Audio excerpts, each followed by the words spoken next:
नमस्कार दोस्तों, स्वागत है आपके अपने YouTube चैनल संस्कृत अड्डा पर। दोस्तों, आज की जो वीडियो इसमें हम करने वाले हैं, आपका DT+P में जो एग्ज़ाम होने वाला है, तो आपके एग्ज़ामों के लिए काव्य शास्त्र जो है इसके महत्वपूर्ण क्वेश्चन आज की वीडियो में हम यहाँ पर जा लेकर आए हैं। सभी के सभी यहाँ पर क्वेश्चन महत्वपूर्ण हैं और इसके अंदर से जो आपको एग्ज़ाम में क्वेश्चन देखने को ज़रूर मिलेंगे, तो इसका आंसर सभी के सभी महत्वपूर्ण है। इनसे पहले वाली जो वीडियो थी इसमें हमने जो आपका भाषा विज्ञान जो उसका भाग किया था, तो अगर आपने वो वाली वीडियो नहीं देखी है तो इस वीडियो के अंत में जो आपको वो वाली वीडियो मिल जाएंगे, उसमें जाकर आप देख सकते हैं, या फिर जो आप हमारे चैनल की प्लेलिस्ट में जाकर भी देख सकते हैं। DT+P जो इसके नाम से प्लेलिस्ट बनी हुई है। तो जल्दी से अपने जो क्वेश्चन है उससे देख लेते हैं, जिसमें हमारा पहला क्वेश्चन आ जाता है। यहाँ पर एक श्लोक कह सकते हैं आप दिया गया है कि पश्य निश्चल निष्पंदा विष्णि पत्रे राजते ब्लाका निर्मल मरकत भाजन परिस्थिता शंख सुक्ति। तो ये श्लोक था और इति पदम उदाहरणम अस्ति। अब ये जो यहाँ पर श्लोक है, ये पद्य जो है, इसके बारे में पूछे गए हैं कि ये वाच्यार्थ व्यंजक के बारे में है, व्यंग्यार्थ व्यंजक है, लक्ष्यार्थ व्यंजक है, या फिर गुणीभूत व्यंग्य काव्य का लक्षण है। तो किसका लक्षण था यहाँ पर, ये यही आपने बतलाना है। तो इसमें जो हमारा यहाँ पर सी आंसर है ऑप्शन रहेगा बी वाला। तो कौन सा था ये, व्यंग्यार्थस्य व्यंजक, तो ये इसमें माना गया है। मतलब ये जो पद्य है व्यंग्यार्थ की व्यंजकता का उदाहरण है। इसमें जो ब्लाका है, ब्लाका किसे कहा गया है, बगुले को।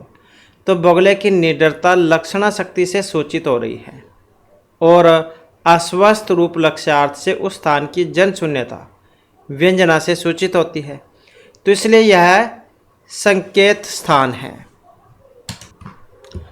तो इसलिए यह जो संकेत स्थान है, यह बात व्यंग्यार्थ द्वारा कोई नायिका किसी नायक से कह रही है, या फिर अथवा झूठ बोलते हो तुम यहाँ नहीं आए हो, वह वंजना द्वारा सूचित हो रही है। प्राय सभी जो अर्थ है वाच्य लक्ष्य और व्यंग्य, इनके द्वारा सूचित होती है और प्राय सभी वाच्य लक्ष्य और व्यंग्यार्थों में व्यंजकता व्यापार होता है। तो इसलिए जो है व्यंग्यार्थ की व्यंजकता का उदाहरण है। अगला क्वेश्चन है यहाँ पर, नाट्य मंडपस्य कौ दो द्वारपाल रूपेण स्थित हो। तो इसमें कौन से थे दो, नियति मृत्युंच यक्ष पिशाच आदित्य रुद्र मित्र वरुणच। तो ये थे नीति और मृत्यु, जो कि यहाँ पर ऑप्शन ए में आए हैं। तो नाट्य मंडप की नीति और मृत्यु ये दो द्वारपाल के रूप में स्थित हैं। यक्ष पिशाच मनवंतराणी के स्तंभों में स्थापित किए गए थे। नेपथ्य की भूमि की रक्षा हेतु मित्र अर्थात सूर्य आकाश की रक्षा हेतु वरुण को नियुक्त किया गया था। स्तंभों के बीच के भाग की रक्षा हेतु आदित्य और रुद्र को नियुक्त किया गया था। नेक्स्ट आ जाता है, गडलिका प्रवाहरेण एषां भेद इति अभिधानम असत मम्मटेन पंक्तियम कुत्र उद्घाटिता। व्यंजनोपस्थान प्रसंगे गुण अलंकार भेद निरूपण प्रसंगे मीमांसका नाम व्यंजन विरोधी मतामुपस्थाने या अनुमाने ध्वनि भावखंडन प्रसंगे। तो किन के बारे में थी यहाँ पर ये वाली पंक्ति, तो इसका संबंध था ऑप्शन बी से, गुण अलंकारियों भेद निरूपण प्रसंगे। तो मम्मट के द्वारा ये पंक्ति गुण और अलंकार का भेद निरूपण के प्रसंग में कही गई है। मम्मट भट्ट उद्भट के मत का खंडन करते हुए यहाँ पर कह रहे हैं कि शौर्य आदि गुण आत्मरूप गुणी में स्वयं संबंध से और हर आदि रूप अलंकार शरीर में संयोग संबंध से संबंधित रहते हैं, परंतु काव्य में तो ओज इत्यादि गुणों तथा अनुप्रास उपमा आदि अलंकार दोनों की समन्वय संबंध से स्थिति होती है। इसलिए इनका भेद मानना भेड़ चाल के कारण ही है। मतलब गडली का प्रवाह अंध परंपरा के समान है। तो ये गडली का प्रवाहेन एषां भेद इति अभिधानम असत मम्मटेन पंक्तियम कुत्र उद्घाटिता गुणालंकारी भेद निरूपणे प्रसंगे। तो भेड़ चाल क्या देते हैं, वही तो है भेड़ चाल। अब देखिए भी होगी आपने, भेड़ जो एक भेड़ जहाँ पर चल देती है, सारी सारी भेड़ उसके पीछे चल देती है, चाहे वो कहीं मर्जी जा रही हो, चाहे आगे कुआं भी हो, अगर एक भेड़ को कुएं में गिर दे तो उसके पीछे पीछे जितनी भी हैं वो सारी सारी कुएं में ही कूदने लग जाएंगी। तो क्या उसे क्या देते हैं, भेड़ चाल। नेक्स्ट है ब्रह्मण विज्ञापितेन आचार्य भरते नाट्य प्रयोगे का वृत्तियोजिता, कैसे की आर्भटी, सातवती या फिर भारती। तो यहाँ पर थी इसमें कैसे की, ये वाली, मतलब ब्रह्म विज्ञापितेन, ब्रह्मा के द्वारा आदेशित आचार्य भर द्वारा नाट्यशास्त्र के प्रयोग में कैसे की वृत्ति का प्रयोग किया गया है। कैसे की वृत्ति में श्रृंगार रस होता है। भगवान शंकर भगवती पार्वती के साथ कैसे की वृत्ति का प्रयोग किया था। और भरत मुनि ने भारती, सातवती और आर्भटी वृत्तियों का प्रयोग किया था। इसके बाद है नाट्यशास्त्र अनुसारम नाट्यम उद्वेगिन चेतसाम कृते कृतक भवति उत्साह विबोध स्थैर्यम या धृति ही। तो नाट्यशास्त्र किनका है, आचार्य भरत मुनि का है। साथ में ये भी याद रखिएगा 36 अध्याय में है। तो यहाँ पर किसके बारे में था ये, तो ये था धृति के बारे में। इसके बाद है स एक है त्रीणि जयति जगंति कुसुमायुध है हरतापि तनुम यस्य शंभुना न हृतम बलम इत्यस्मिन पदे का अलंकार वर्तते। अब ये जैसे है यहाँ पर, ये आपका अलंकार में भी काम आएगा, इनका एग्जाम में अलंकार भी पूछे जाएंगे।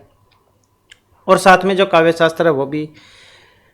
तो यहाँ पर किसके कौन सा अलंकार था इसमें, तो इसमें तुल्य योगिता है, निर्दर्शना है, विभावना है या फिर विशेषोक्ति है। तो किस अलंकार का यहाँ पर प्रयोग हुआ है इसमें, तो इसमें विशेषोक्ति अलंकार होगा, ये ऑप्शन डी वाला। तो काव्य प्रकाश में से है जो आचार्य मम्मट के द्वारा रचित है। और इसका लक्षण क्या होता है, विशेष उक्तिर खंडेशु काणेशु फलावच है सती हेतु फल अभावी विशेष उक्ति तथा द्विविधा। कारण के होते हुए भी फल अव्यक्ति न होने पर विशेषोक्ति अलंकार होता है। विशेषोक्ति या वो भी विभावना की तरह ही दो प्रकार का होता है, उक्त निमित्ता और अनुक्त निमित्ता। और आचार्य जो विश्वनाथ है दोनों के सेम से ही इनके लक्षण बताए गए, आचार्य विश्वनाथ के भी और आचार्य जो मम्मट है इनके भी। तो जो आचार्य विश्वनाथ थे इन्होंने मम्मट के द्वारा जो ये स्वीकृत है अचिंत्य निमित्ता नामक विशेषोक्ति का जो तृतीय भेद है इसको ही अनुक्त निमित्ता में ही अंतर्भूत माना था। तो ये आप इसमें याद रखिएगा। और निदर्शना कौन सा होता है, संभवन वस्तु संबंध असंभवन अपि कुत्रचित या अभवन वस्तु संबंध उपमा परिकल्प का है निदर्शना। तो ये काव्य प्रकाश जो उसके लक्षण थे, मतलब काव्य प्रकाश जो है उसमें इसका लक्षण दिया गया था निदर्शना का इस प्रकार से। और विभावना का कैसे था, उसमें क्रियाए प्रतिषेधे अपि फल व्यक्ति विभावना, ये वाला था। और इसका तुल्य योग्यता का कैसा था, इसमें नियता नाम सुकृत धर्म है स पुनः तुल्य योग्यता। तो ऐसे था ये। इसके बाद है वाक्यम स्यात् आकांक्षा योग्यता सन्निधि युक्त पदोच्य है इदम वाक्य स्वरूपम प्रतिपादितम आचार्य अनेन। तो वाक्य जो होगा किसे कहेंगे, जब वो कंप्लीट होगा उसमें आकांक्षा योग्यता सन्निधि इनका होना जरूरी होता है। आकांक्षा मतलब अर्थ ज्ञान की पूर्ति की जिज्ञासा का होना, योग्यता बुद्धि समझ संबंध, जैसे पानी के द्वारा ही हम पेड़ पौधों को सींचते हैं, आग के द्वारा नहीं। और आसक्ति मतलब अव्यवधान। तो आकांक्षा के बिना हाथी मनुष्य घोड़ा यह पद समूह भी वाक्य हो जाएगा। योग्यता पदार्थों के परस्पर संबंध में बाध का न होना।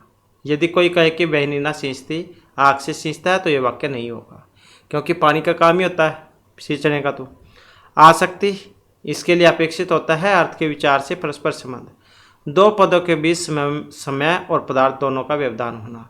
जैसे कि आप किसी को कह देते हैं कि राम घोड़ा लेकर आओ, आज राम कह दिया और 1-2 घंटे बाद घोड़ा कह दिया, फिर 1-2 घंटे बाद लेकर आओ ऐसे कह दिया, तो कोई अर्थ ही नहीं पता लगा। तो एक साथ ही जब बोलेंगे तभी किसी को पता लगेगा कि राम घोड़ा लेकर आओ ऐसे। तो वाक्य वही होगा जिसमें आकांक्षा योग्यता और जो ये आसक्ति है या सन्निधि कह सकते हैं इनका सही संबंध हो। तो आचार्य जो विश्वनाथ है इन्होंने आकांक्षा योग्यता और आसक्ति से युक्त पद समूह को वाक्य कहा था। तो ये आचार्य विश्वनाथ है। ये हमने पहले कराया था वाक्य वाला क्वेश्चन ये पुरानी वीडियो में आपको मिल जाएगा, अगर आप पढ़ना चाहते हैं तो उसमें आप पढ़ सकते हैं। इसके बाद आ जाता है कथन द्वयम् अधोलिखितम् तत्र एक अभिकथनम अपरम तस्य कारणम। अभिकथन ए वाला है कि रामादि वर्तित न तो रावणादिवत, और इसका कारण है कि दोहर चरित्र में अपकृति कारणम भवति। अब कौन से वाली बात ठीक है इसमें? देखें तो यहाँ पर ये दोनों ही बातें अपनी अपनी जगह ठीक है। इसमें तो ये काव्य के जो प्रयोजन किए थे 6 जो होते हैं, तो उसमें इनके बारे में हमने बतलाया था। काव्य के प्रयोजन अभी हाल ही में किए थे, या फिर आपको पुराने वाली वीडियो में भी मिल जाएगा ये। तो हमें राम के समान होना चाहिए, न कि रावण के समान, क्योंकि उसने ऐसे गलत काम किए थे जिससे उसकी जो कीर्ति जो थी वो खराब हुई थी, चरित्र खराब हुआ था। तो इसमें जो है ऑप्शन ए को यहाँ पर माना गया है। इसमें ए और आर उभम अपि सत्यम रीति उचित कारणम अस्ति। तो यही तो कारण था उसका, हमें राम के समान होना चाहिए, रावण के समान नहीं, क्योंकि 2 चरित्र था और इसी के कारण जो उसको पसंद नहीं किया जाता है। नेक्स्ट है ये तो काव्य शास्त्र प्रणेतारो आचार्यस्थ है। अब कौन कौन से हैं यहाँ पर ये काव्य शास्त्र वाले? तो काव्य शास्त्र वाले जो है इसमें, तो ये ऑप्शन सी को माना गया है, बी को, और साथ में जो सी है क्षेमेंद्र। तो भामा और क्षेमेंद्र ये है 2 काव्य शास्त्र के प्रणेता है।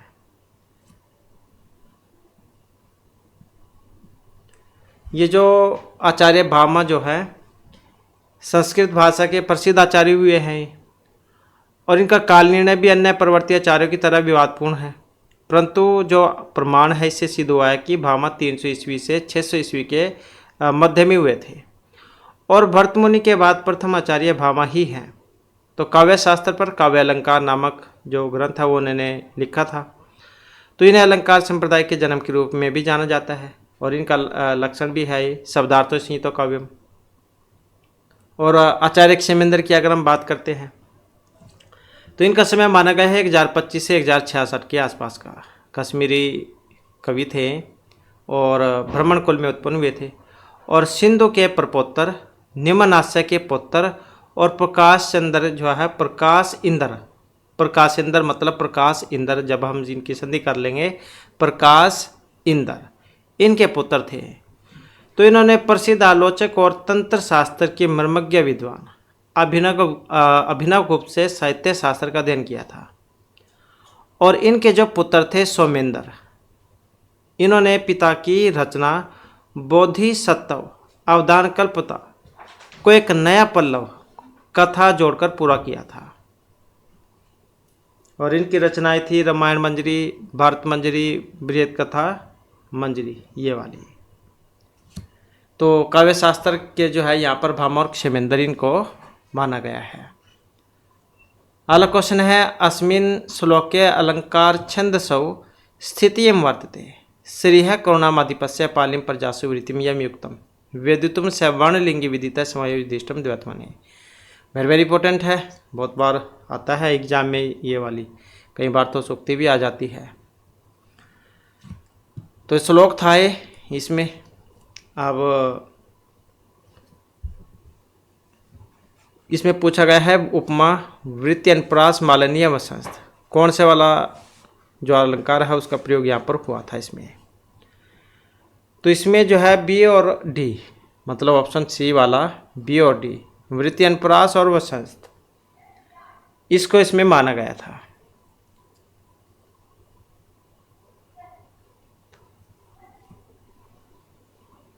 तो इस प्रकार यहाँ पर इसमें हो जाएगा ये जैतव तो वसंस्थम उदृतम जरो, वसंत छंद हो जाएगा, और ये अनुप्रास अलंकार हो जाएगा।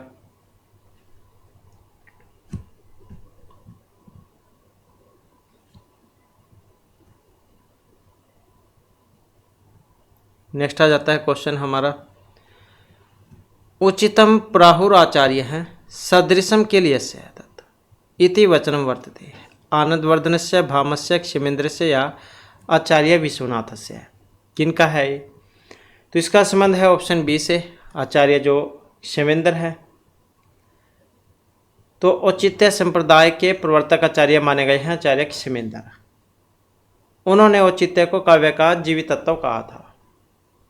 औचित्यम रससिद्धस्य स्थिरम काव्यस्य जीवितम। और आचार्य क्षेमेंद्र ने औचित्य की परिभाषा करते हुए भी कहा था, उचितम प्राहु आचार्य सदृशम किल यस्य तत् उचितस्य च य भाव तद औचित्यम परिचक्षते। औचित्य विचार चर्चा में कहा था इनके बारे में कि जो वस्तु जिनके अनुरूप होती है उसे उचित कहते हैं, और उचित का जो भाव है वह औचित्य कहलाता है, और यह औचित्य ही रस का जीवित भूत है, उसका प्राण है, और काव्य में चमत्कारी तत्व है। और यह आचार्य आनंदवर्धन ध्वनि संप्रदाय के लिए इनको जाना जाता है, काव्य से आत्मा ध्वनि, यह था इनका लक्षण। और भामा का तो हमने अभी पढ़ ही लिया, ये अलंकार के लिए जाना जाता है इनको। और जो विश्वनाथ है वाक्यमृचात्मकम काव्यम, ये था इनका।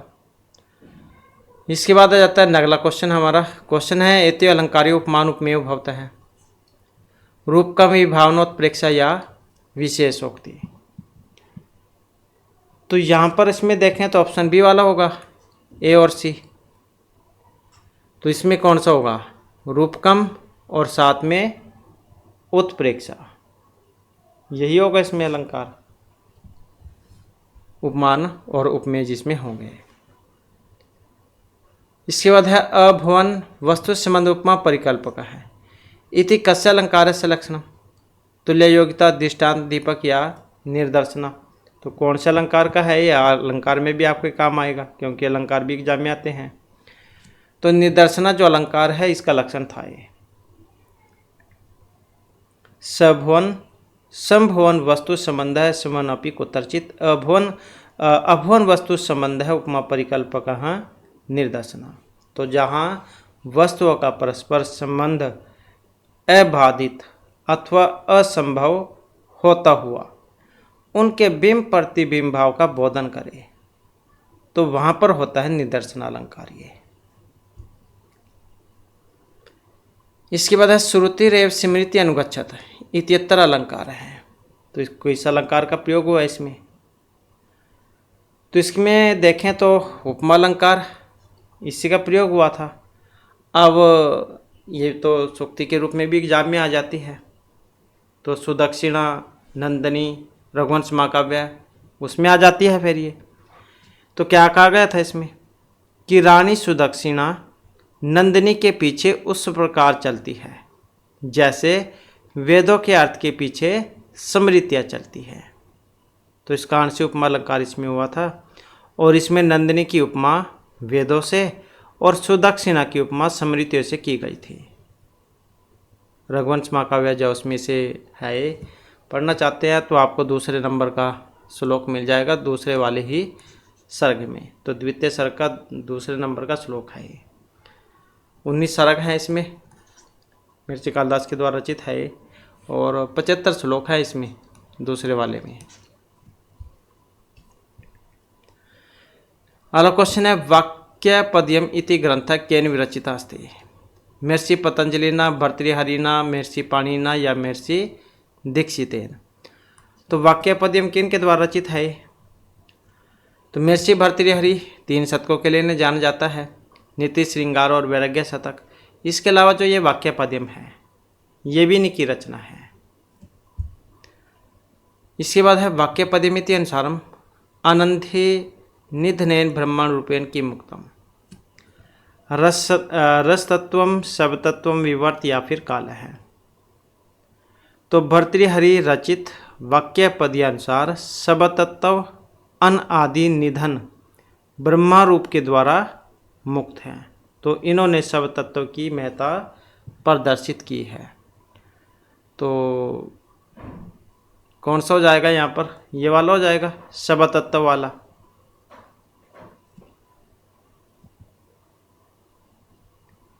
नेक्स्ट है कस्मिन काव्य गुणे वृत्ति धैर्य भवति माधुर्य प्रसादोज या न कवापि। तो कस्मिन काव्य गुणे वृत्ति धैर्य भवति किस में होती है, इसमें होती है बी वाले में, ओज वाले में। ओजसी काव्य गुणे वृत्ति धैर्य भवति चित्तस्य विस्तार रूप दीप्तो जनकमोज है मतलब चित्त विस्तार रूप जो दीप्ता है उसका कारण ओज गुण होता है। विवत्स और रौद्र रस में ओज की अधिकता होती है।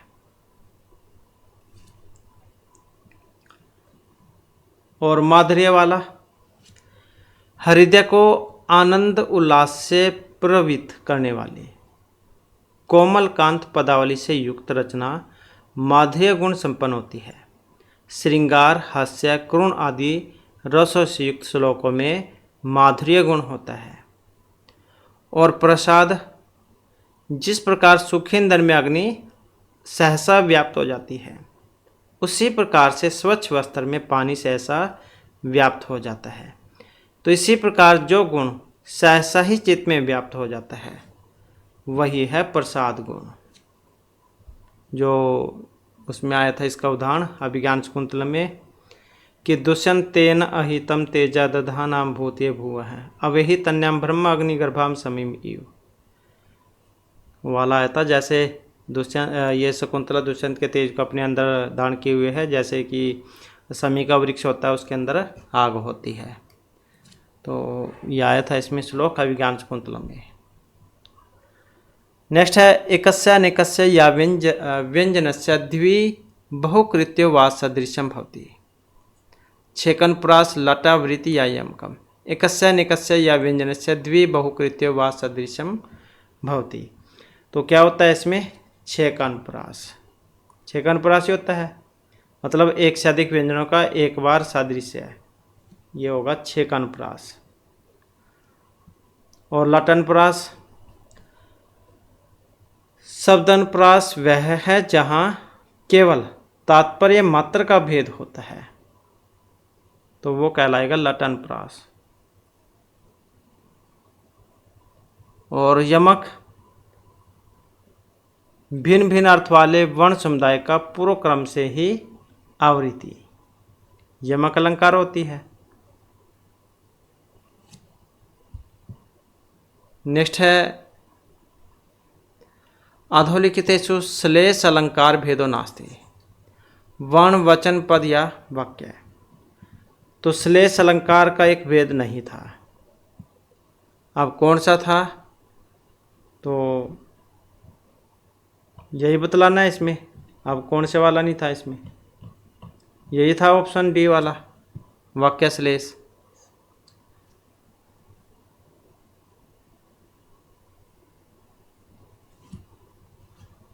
तो ये श्लेष जो है 8 प्रकार बतलाए गए थे इसके, वर्ण श्लेष, विधौ, पद श्लेष, वचन श्लेष।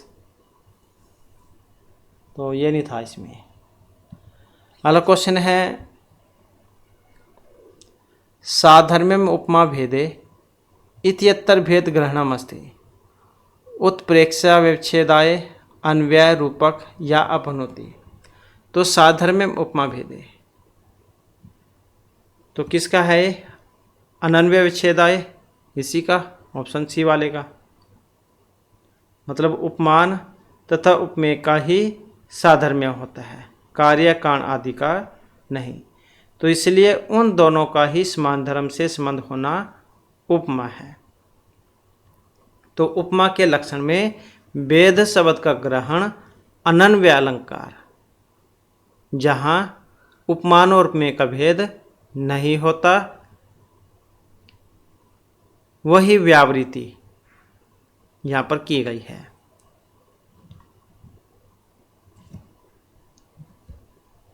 नेक्स्ट है अपहनुति भेद्यो उपमान उपमेयो यह अभेदा स भवति। उपमान उपमेय उपमालंकार अतिशयोक्ति अपहनुति या रूपक। अपहनुति भेद्यो उपमान उपमेयो यह अभेदा भवति।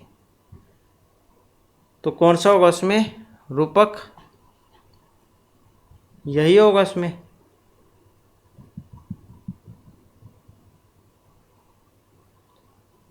तो जिन उपमान तथा उपमेय का भेद प्रकट है उसमें अत्यंत साम्य और कारण अभेद का आरोप करना रूपक अलंकार होगा।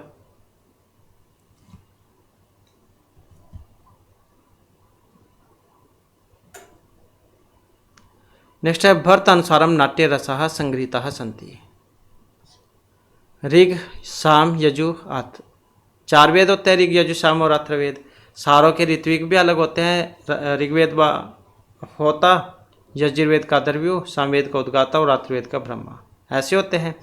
तो भरत अनुसार नाट्य रसा संगीता संति, तो इसका संबंध है ऑप्शन डी से, मतलब अथर्ववेद से।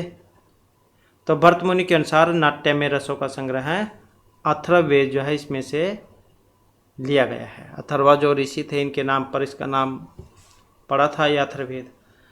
और ऋग्वेद 10 मंडल हैं, इसमें 10 मंडल हैं, 1028 सूक्त हैं इसमें, और कितने हैं 85 अनुवाक हैं इसमें, 552 मंत्र हैं, और 2 भागों में बटा हुआ है, अष्टक क्रम में और मंडल क्रम में। और ये सामवेद गाया जा सकने वाला वेद है। 1875 ऋचाएँ हैं इसमें। और जो ये यजुर्वेद है, यजुस का मतलब क्या है? यज मतलब यह वेद मूलतः कर्म कांड ग्रंथ है। तो इसमें आर्यों की धार्मिक और सामाजिक जीवन की झांकी देखने को मिलती है। 2 भागों में बटा हुआ है, शुक्ल यजुर्वेद और कृष्ण यजुर्वेद में। 40 जो है वो अध्याय हैं इसमें। और ये अथर्ववेद, ये अथर्व ऋषि थे, इनके नाम पर है, 20 कांडों में है ये। अगला क्वेश्चन आ जाता है हमारा, काव्य मीमांसायाम प्रथम अध्याय रीति निर्णय विषय अस्य नाम अस्ति। स्वर्णाभ है, प्रचेतायन है, चित्रांगत या भरत है। तो काव्य मीमांसा प्रथम अध्याय रीति निर्णय विषय अस्य नाम अस्ति। तो स्वर्णाभ इनका है, ऑप्शन ए वाले का, काव्य मीमांसा के प्रथम अध्याय में। त्रिवर्ग साध्यम उचित विधा द्वारा रिक्त स्थान की पूर्ति कीजिए। तो त्रिवर्ग साध्यम महाकाव्यम, खंड काव्यम, नाट्यम, चंपू काव्यम, क्या आएगा इसमें? नाट्यम आ जाएगा। नेक्स्ट है राघव विरह ज्वाला संतापित सह्य शैल शिखरेशु शिशिरे सुखम श्यानः कपया कुपयन्ति पवन तन्याय रस गंगाधरे प्रथम आनने श्लोकयम उदाहरण भवति। अब रस गंगाधर किस में है? आननों में है। कई बार तो ये भी आ जाता है कि ये किस में, जैसे साहित्य दर्पण परिच्छेदों में है और मम्मट का काव्य प्रकाश उल्लासों में है। तो ऐसे ही रस गंगाधर जो है ये आननों में है। तो ये उदाहरण था उत्तम उत्तम का, मध्यम उत्तम या अधम काव्य का। कौन से का था ये? तो उत्तम काव्य का था ये। नेक्स्ट है संग्रह कारिका निरुक्ता नाम वर्णनम नाट्यशास्त्र से कस्मिन् अध्याय वर्तते, द्वितीय तृतीय चतुर्थ या न कोपि। तो संग्रह कारिका निरुक्ता नाम वर्णनम, तो इनमें से कोई भी नहीं है वैसे देखे तो इसमें तो है नहीं। इसके बाद है लोक वृत्तानुकरणम नाट्यम एतत्मया कृतम श्लोक पादोयम कस्मिन् शास्त्र ग्रंथे वर्तते। लोकवृत्त अनुकरणम नाट्यम एतत्मया कृतम। धर्मशास्त्रे नाट्य अर्थ या शिल्पशास्त्रे, तो किस में है? नाट्यशास्त्र में। तो नाट्यशास्त्र में प्रत्यय अभिज्ञा दर्शन की छाप है। और ये प्रति अभिज्ञा दर्शन में 36 मूल तत्वों के प्रतीक स्वरूप नाट्यशास्त्र में 36 अध्याय हैं। और नाट्यशास्त्र के वाक्य को भरतमुनि सूत्र कहा गया है। और इस ग्रंथ को 12 सहस्त्री संहिता भी कहा जाता है और 60 सहस्त्री भी कहा जाता है। तो इसी कारण से आचार्य भरतमुनि को 12 सहस्त्रीकार तथा 60 सहस्त्रीकार की उपाधि से भी विभूषित किया गया था। तो यह भी आप याद रखिएगा। इसके बाद है स्वर्ण पुष्पम पृथ्वी चिन्वंती पुरुषात्र है इत्यादि श्लोका ध्वन्यालोके प्रथम उद्योते कस्य उदाहरण वर्तते। अब ध्वन्यालोक किस में है? उद्योतों में है। ये भी आप याद रखिएगा। तो किसके बारे में था ये? प्रथम और द्वितीय में किसका उदाहरण है? अविवक्षित वाच्य का।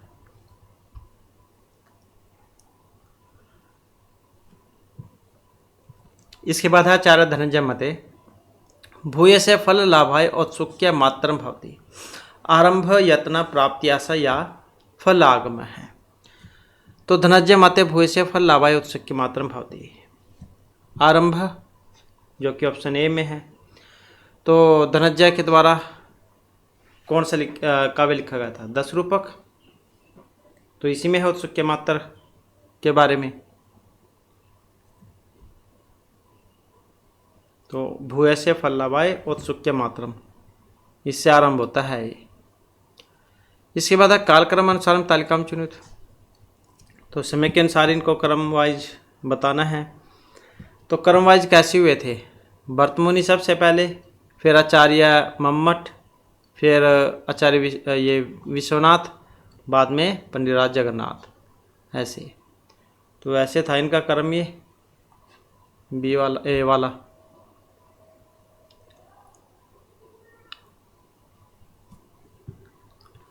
नेक्स्ट है धर्म आदि साधन उपाय सुकुमार क्रमोदित है काव्यबंध अभिजाता नाम हृदयालाद कारक है अतर कुंत केन किम प्रतिपादितम काव्य लक्षणम काव्य हेतु काव्य प्रयोजनम काव्य वैविध्यम।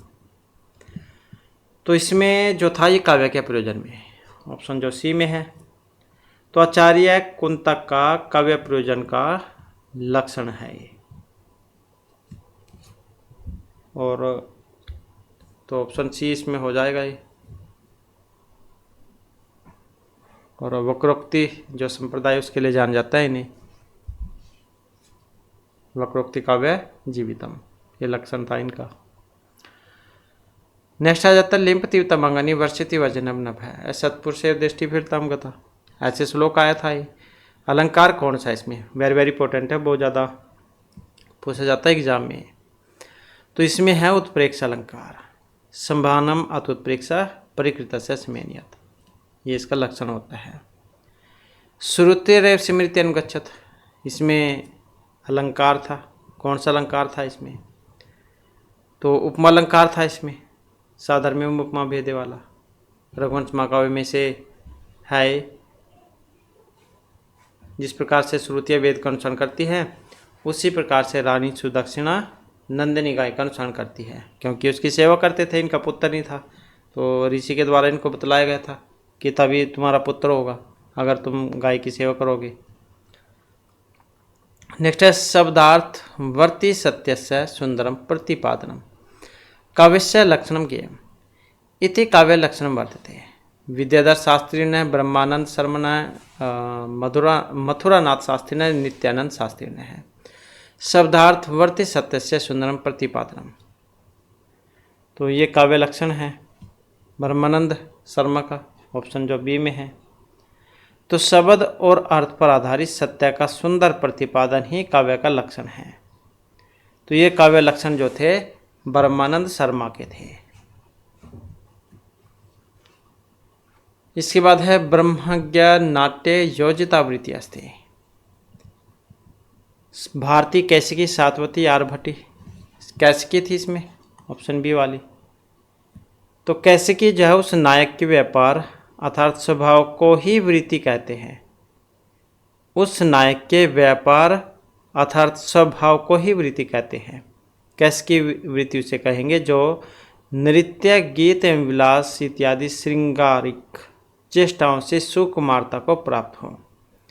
और इसके 4 अंग हैं, नरम, नरम स्फिज, नरम स्फोट और नरम गर्भ। तो इस प्रकार से हास्य युक्त और हास्य रहित अंगों के साथ यहाँ कैसिकी वृत्ति का निरूपण किया गया था।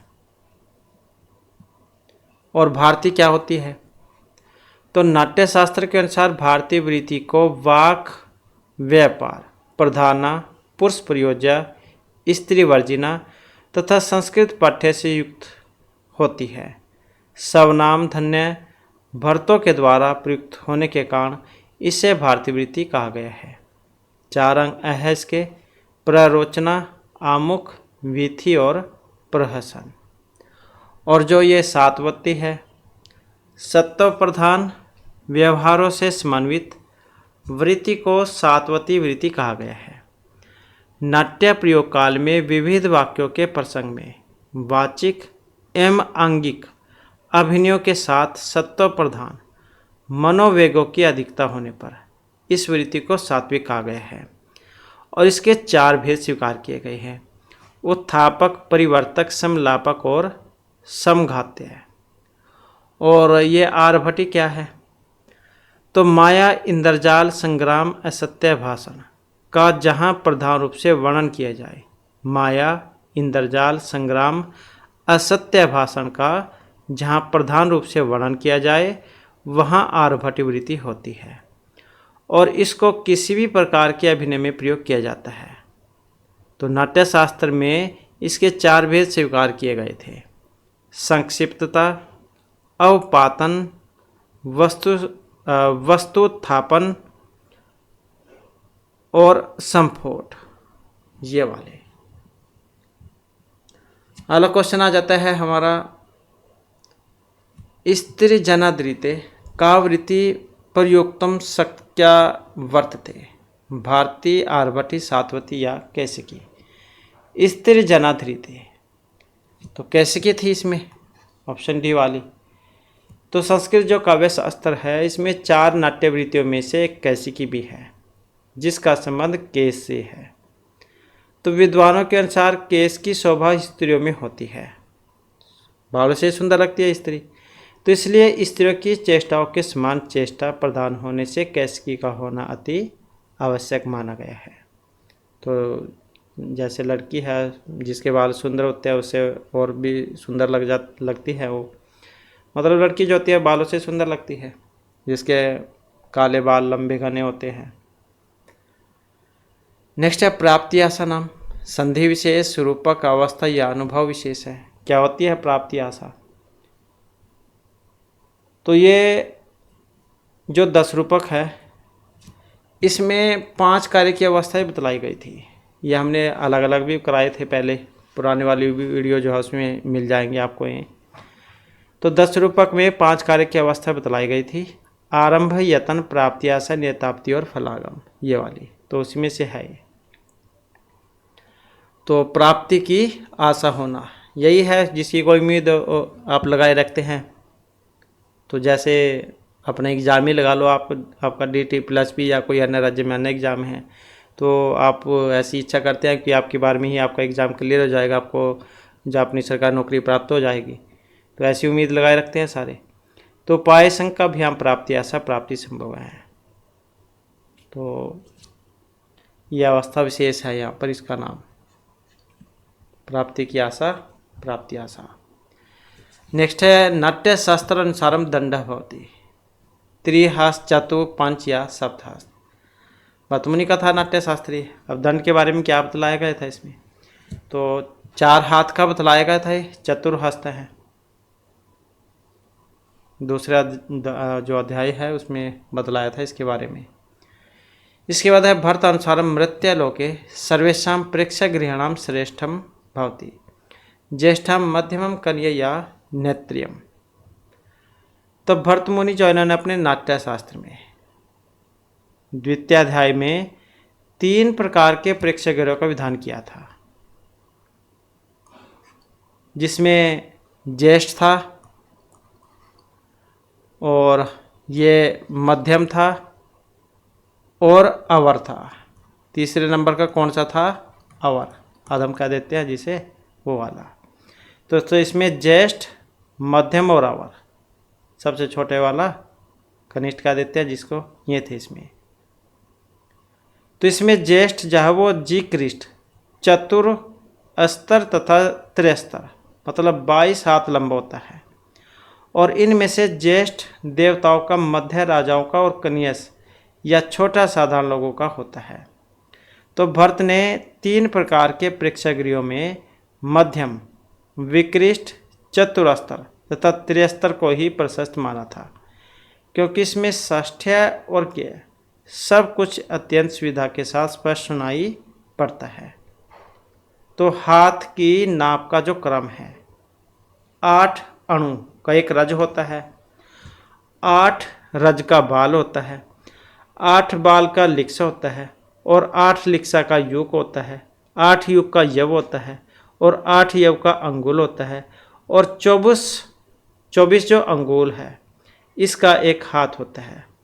24 अंगुलियाँ मतलब 1.5 फुट था पहले ये माना गया था। और 4 हाथ का दंड होता है, मतलब जो डंडा है वो 4 हाथ का होता है। ऐसे इन्होंने अपना जो भी इनका प्रकार था वो इन्होंने इस प्रकार से बनाया हुआ था। जैसे आजकल हम लंबाई मापते हैं फुटों में, 1 इंच 12 फुट और 24 इंच मतलब 2 फुट ऐसे। तो ये 24 अंगुल का हाथ इसमें उस समय जो है 1.5 फुट माना था इन्होंने। तो ये जो भरत मुनि जो है इनके अनुसार 64 हाथ, मतलब जो 64 हाथ जो है, जैसे आप लंबाई मापते हैं अंगूठे से और ये छोटी उंगली तक ऐसे, तो ऐसे जो है इन्होंने अगर ये अपना जो भी इनका तरीका था मापने का, तो भरत मुनि के अनुसार जो 64 हाथ है, 64 हाथ, तो 64 हाथ जो है ये 96 फुट माना था इन्होंने। मतलब इतना लंबा होता है जितना 64 हाथ 96 फुट लंबा। और 32 मैं इसका आधा ही कर लो फिर, 48 दूनी 96, तो ये 48 हो जाएगा। तो भरत मुनि के अनुसार 64 हाथ 96 फुट लंबा और 32 हाथ 48 फुट चौड़ा विकृष्ट मध्यम प्रेक्षागृह है बनाना चाहिए। कमरे होते हैं जैसे 10 बाई 10 के, 12 बाई 10 के, 15 बाई 10 के ऐसे, तो इनका कुछ माप था ही पहले। तो 64 हाथ 96 फुट और 32 फुट, ये 32 हाथ 48 फुट। तो इस प्रकार का जो प्रेक्षागृह है वो माना गया है। तो इतना होना चाहिए, या कमरे का आकार कह लो आप, जो भी इनका माप था उस समय। नेक्स्ट है कीदृशम रंग शीर्षम प्रशस्यते कुरुम पृष्ठम मतस्य सार्ध तलाकारम या न उन्नत तलाकारम। तो रंग शीर्ष होना चाहिए। तो रंग शीर्ष जो है इसको माना गया है शुद्ध आदर्श तलाकारम, ये वाला।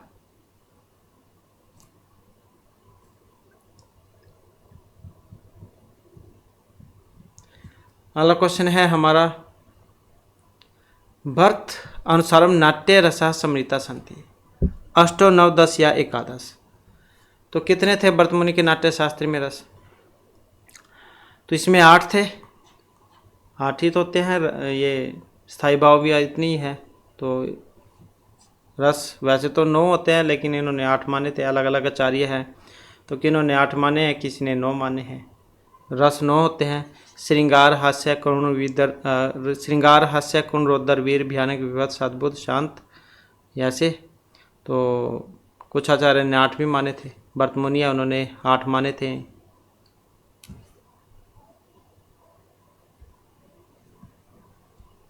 तो शांत वाला नहीं है बस इसमें। निम्नलिखित सात्विक भाव हर्ष रोमांच आवेग या गर्व कौन सा है? यही है ऑप्शन सी वाला। सात्विक भाव मतलब रोमांच,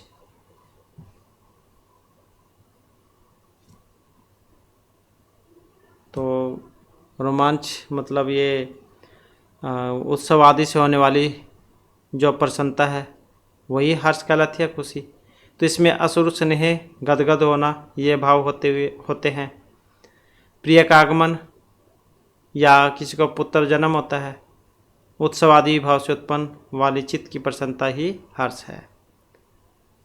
या उसी से लगा लो, एक हर्ष तरीके से आपकी नौकरी से भी है, एक वो वाली खुशी भी होती है जब आप अपनी नौकरी को प्राप्त कर लोगे, उस समय भी जो एक खुशी होती है, जैसे किसी को पुत्र जन्म पर होती है। नेक्स्ट आ जाता है हमारा क्वेश्चन, तद अदोषो शब्दार्थो सगुणावलंकृति पुनः कवपि इत्यत्र तत्पदेनाभीष्टम वर्तते। आचार्य जो मम्मट थे उनका था ये लक्षण।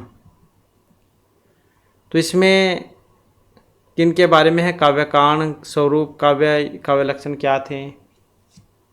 तो काव्य के बारे में था ये कि दोष से रहित, गुणों से युक्त, शब्द और अर्थ की समष्टि, कदाचित अलंकार शब्दार्थों को काव्य कहते हैं। नेक्स्ट आ जाता है हमारा क्वेश्चन, नाटकीय तीव्रतम किम? कल्पित, प्रसिद्ध, अप्रसिद्ध मिश्र कौन सा होता है? तो इसमें प्रसिद्ध होता है ऑप्शन जो बी में है, जैसे कि अभिज्ञान शाकुंतलम नाटक है, इसकी कथा इतिहास प्रसिद्ध है, महाभारत में से है, आदि पर्व में से। इसी प्रकार से रत्नावली नाटिका है, इसकी कथा इतिहास प्रसिद्ध है। नाटकीय अर्थ प्रकृति है भवती, अर्थ प्रकृति होती है, कितनी होती है? 5 होती है। बीज बिंदु पताका प्रक्रिय कार्य, ये वाली होती है। और मुख्य संधि अंगानी, मुख्य संधि के अंग होते हैं, सभी के सभी महत्वपूर्ण है, सारे के सारे वेरी वेरी इंपॉर्टेंट है। तो मुख्य संधि के अंगानी कितने होते हैं? मुख्य संधि के अंग वैसे तो संधि 5 होती है, मुख, प्रतिमुख, गर्भ, विमर्श, निर्वहन, ये वाली। तो मुख्य संधि के अंगों के बारे में पूछा गया है यहाँ पर, तो जो कि 12 होती है। कौन कौन से होते हैं इसमें? उपक्षेप, परिकर, परिन्यास, विलोभन, मुक्ति, प्राप्ति, समाधान, विधान, परिभावना, उद्भेद, भेद, करण, ये वाले थे। नेक्स्ट है तत् कांत इव सरसता पादे अभिमुखी कृत्य रामादिवत वर्तितव्य न तो रावणादिवत उपदेशम च यथा योगम कवि सहृदय च करोति। कस्य कथनम अस्ति? तो किन कथा कथनीय है? आचार्य मम्मट, इन्होंने काव्य के जो 6 प्रयोजन थे उसमें बतलाया था इनके बारे में कि हमें राम के समान होना चाहिए, रावण के समान नहीं।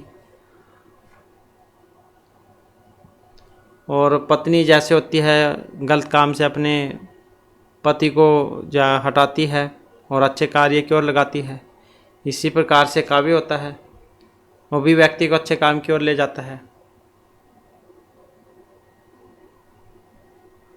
नेक्स्ट है वाच्यादति सैनी व्यंग्य काव्यम अधम, मध्यम, उत्तमोत्तम या उत्तम, कौन सा है इसमें? तो उत्तम काव्य के बारे में था ये, जो कि यहाँ पर ऑप्शन सी में है। इदम उत्तमाति सैनी व्यंग्य वाचा ध्वनि बुद्धई कथिता है, मतलब यह काव्य वाच्यार्थ अर्थात मुख्यार्थ की अपेक्षा व्यंग्यार्थ के बढ़ जाने से अधिक चमत्कारजनक होने पर उत्तम काव्य होता है, और इसे काव्य मर्मज्ञ ने ध्वनि कहा था, मतलब ध्वनि काव्य भी जो इसको कह देते हैं। नेक्स्ट आ जाता है क्वेश्चन, सब चित्रम वाच्य चित्रम व्यंग्यंतम व रसमृतम इत्यत्र अव्यंग्यम इत्यस्य मम्मट उक्तम व्याख्यानम अस्ति। व्यंग्य रहितम ईषद व्यंग्य सहितम सफोट प्रतीयमान अर्थ सहितम या सफोट प्रतीयमान अर्थ रहितम। तो ये जो था ये था ऑप्शन डी में जो आया है, सफोट प्रतीयमान अर्थ रहितम। तो ये आचार्य मम्मट जो इन्होंने काव्य प्रकाश में आवर काव्य या कह लो कि आधम काव्य इनके बारे में बतलाया था। नेक्स्ट आ जाता है कुंता प्रविशन्ति इति उदाहरण वर्तते। कुंता प्रविशन्ति का मतलब क्या है? भाले प्रवेश करते हैं। अब भाले तो अपने आप प्रवेश नहीं कर सकते, तो कोई लेकर जाएगा उसे, तभी तो भाले चलेंगे, अंदर जाएंगे, कहीं पर भी है। शस्त्री कह लो, शस्त्र अपने आप तो चलने से रहे, कोई व्यक्ति पकड़ कर चलाएगा उनको।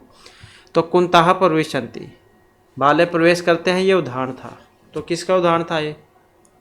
उपादान लक्षणा, इसी का था। तो वाक्यार्थ में अंग रूप से अपने अन्वय की सिद्धि के लिए जहाँ मुख्यार्थ अन्य अर्थ का आक्षेप करता है, आत्मा अर्थात मुख्यार्थ के भी बने रहने से उस लक्षण को उपादान आदि लक्षणा कहा जाता है।